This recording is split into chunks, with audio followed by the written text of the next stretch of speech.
At its Tech World 2022 event earlier this week, Lenovo demonstrated a Motorola handset prototype that grows to 6.5 inches at the push of a button and a laptop concept with a display that expands upward to give users more screen space when needed.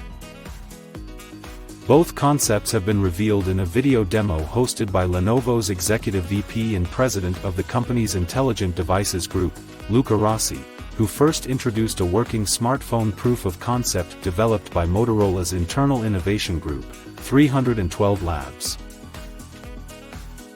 In its default state, the wraparound OLED display measures just 4 diagonal inches, which allows for a very pocket-friendly handset form factor that's claimed to be smaller than most other premium devices on the market. At the push of a button, the display extends upward to 6.5 diagonal inches, with content on screen dynamically expanding as the phone stretches out. The larger display area should be good for watching movies or gaming on the go, with users able to compact the phone down again for easier carry at the end of an expanded viewing session.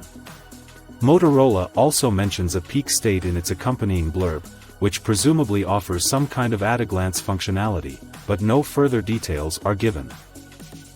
It's a similar story for the rollable laptop concept, which also appears to be at the working proof-of-concept stage of development.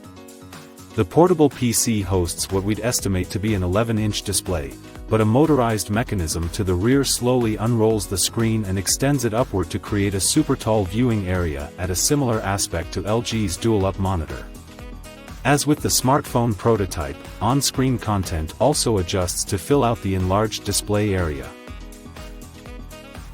Lenovo hasn't indicated whether either of these concepts will result in rollable motos or expanding ThinkPads, but the company isn't alone in testing such waters, so we may yet see the actual product. The video below briefly shows the phone and laptop concepts in action. Thanks for watching. If you like our video, please subscribe, like, and share.